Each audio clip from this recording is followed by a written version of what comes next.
All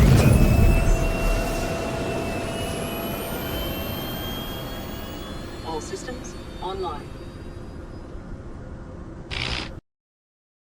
Salut à tous, c'est Schneider et on se retrouve pour un récap de la semaine sur Star Citizen. Cette semaine, c'est à nouveau Todd Papy qui s'est collé au Calling All Devs avec 4 questions.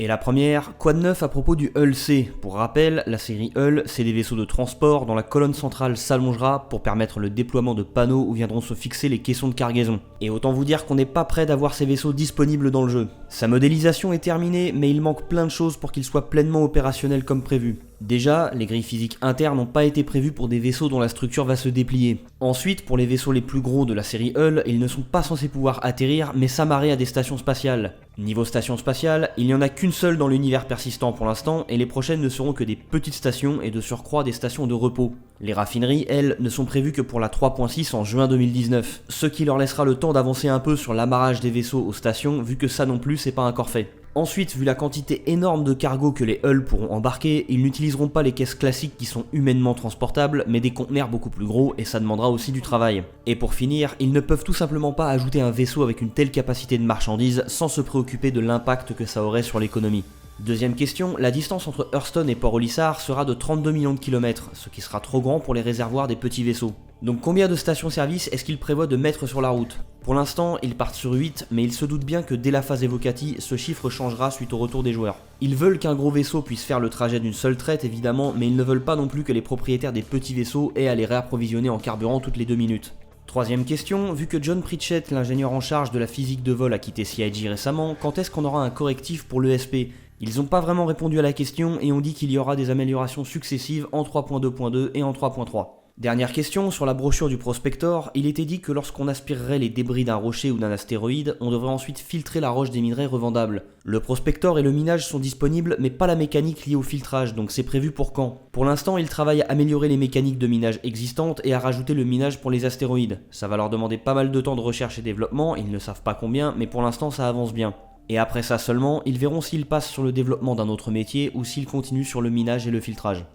Le lore post de mardi était le 3e chapitre de The Knowledge of Good and Evil. Pour rappel, dans les 2 premiers chapitres, on découvrait une enfant abandonnée dans les rues d'une grande ville, survivant grâce à ses talents de mécanicienne et qui fut recueillie par une mystérieuse femme au sein d'une organisation exclusivement féminine appelée les Sœurs. Après avoir été formée pendant plusieurs années, elle fut chargée de retourner dans les quartiers malfamés pour donner des cours aux autres enfants abandonnés. C'est dans ces quartiers, sur un quai de métro, qu'elle a rencontré son ancien patron, Dirk, pour qui elle travaillait dans une boutique de réparation. Furieux d'avoir perdu une employée aussi efficace, il lui a d'abord fait passer un sale quart d'heure et lui a dévoilé ensuite que l'Ordre des Sœurs, dont elle fait désormais partie, est en réalité une sorte d'agence de renseignement qui vend au plus offrant et qui utilise ce qu'elle sait pour pratiquer de la manipulation.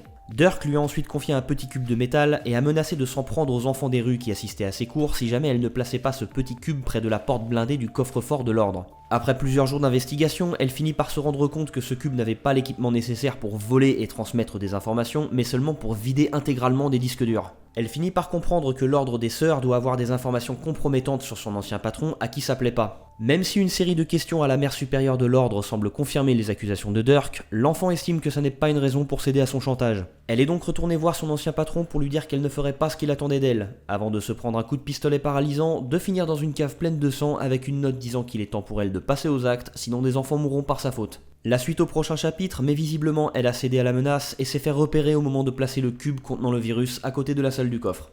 Jeudi, on a eu droit à un nouvel épisode d'Around the Verse qui était toujours aussi court. Ils ont bien avancé sur les courses improvisées, ils en avaient déjà parlé il y a quelques semaines. Ce système permettra aux joueurs de se déclarer organisateurs d'une course à un endroit dans l'espace, et le jeu déterminera automatiquement des checkpoints dans les parages. Apparemment, l'utilisation des armes sera autorisée et l'objectif ne sera pas de compléter des tours sur un circuit, mais de passer dans le maximum de checkpoints peu importe l'ordre.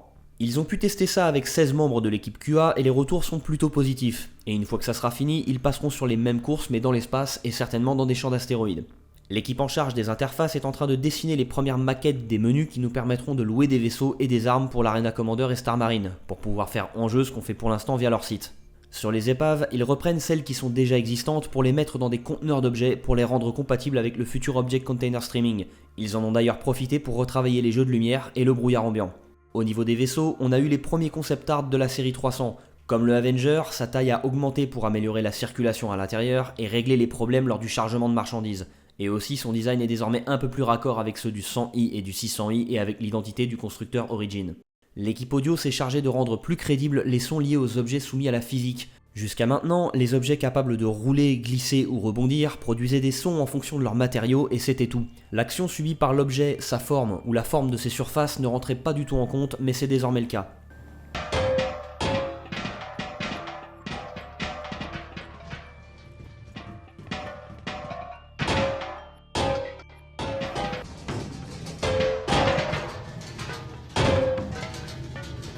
Concernant les missions, ils ont créé des casiers qui serviront à déposer ou récupérer certains objets pour ne pas avoir à forcément s'adresser au PNJ qui aura donné la mission.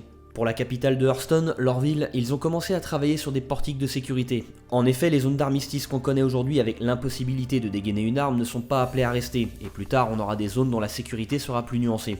À l'arrivée dans certaines zones protégées, on devra passer par ces portiques de sécurité qui auront des niveaux de sécurité différents en fonction de l'endroit où on sera. On devra donner aux autorités les objets non autorisés par la législation de cet endroit, et si on passe quand même au scanner avec ces objets, on sera sommé de les donner ou d'en subir les conséquences. Il rajoute sans plus de précision que dans certains lieux, les joueurs les plus malins pourront contourner la sécurité. Ils disent pas comment, mais on peut imaginer la notion de dissimulation sur les armes grâce à l'item 2.0, des passages secrets ou peut-être des dessous de table auprès de certains gardes corruptibles. Vendredi, on a eu droit à l'émission Reverse the Verse, et c'était juste les membres de l'équipe en charge du lore qui ont joué pendant 1 heure en répondant à quelques questions.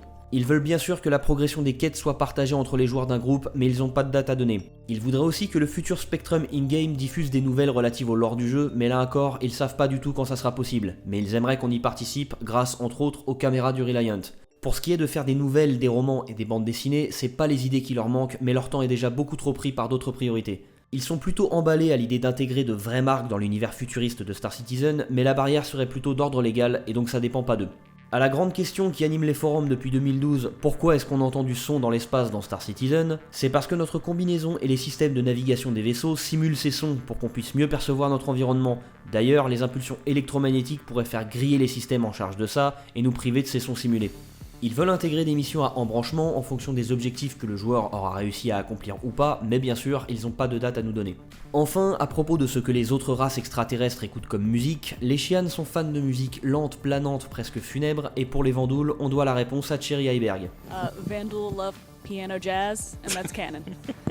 Samedi, CIG a mis à jour la progression des différentes mises à jour, et ils ont revu beaucoup de leurs prévisions à la baisse. Il y a quelques semaines, il était prévu que la 3.3 contienne les mécaniques de recyclage d'épaves, de réparation et de réapprovisionnement de carburant. C'était beaucoup et j'avais dit que CIG se concentrerait certainement sur une seule de ces 3 activités. Et bah non, au lieu de ça, le minage sera le seul métier qui recevra une nouvelle fois l'attention des développeurs, avec l'amélioration du minage sur les planètes et l'ajout du minage sur les astéroïdes. Et à part ça, il y aura d'autres mécaniques de jeu moins conséquentes que des métiers dont on a plus ou moins déjà entendu parler. Ils vont augmenter les distances auxquelles on pourra envoyer des pings lors des scans, ajouter le fait de pouvoir détecter différentes signatures sur ces pings et augmenter la quantité d'infos qu'on aura en scannant des vaisseaux. Les améliorations concerneront les missions de livraison, le système de groupe, le contrôle des tourelles, le système de circulation dans les différentes parties d'une zone d'atterrissage, notamment les ascenseurs qui avaient quelques problèmes, et les terminaux d'achat. Et du côté des nouveautés, ils vont ajouter des missions de combat à pied, les courses dont ils ont parlé dans le Around the Verse, et la possibilité pour les composants des vaisseaux de se dégrader et planter, ce qui est assez surprenant puisqu'on pourra pas encore les réparer. La location d'armes et de composants pour l'Arena Commander et Star Marine est aussi prévue et servira beaucoup plus tard pour la même chose dans l'univers persistant. Et la capitale de Hearthstone aura visiblement des zones où le survol sera interdit puisqu'ils se sont mis à travailler là-dessus pour la 3.3. À part ça, les tâches relatives à l'intelligence artificielle pour les combats à pied ont été réparties sur plusieurs autres tâches plus précises et les 2 seuls vaisseaux qui ont progressé cette semaine sont le Constellation Phoenix et le Hammerhead.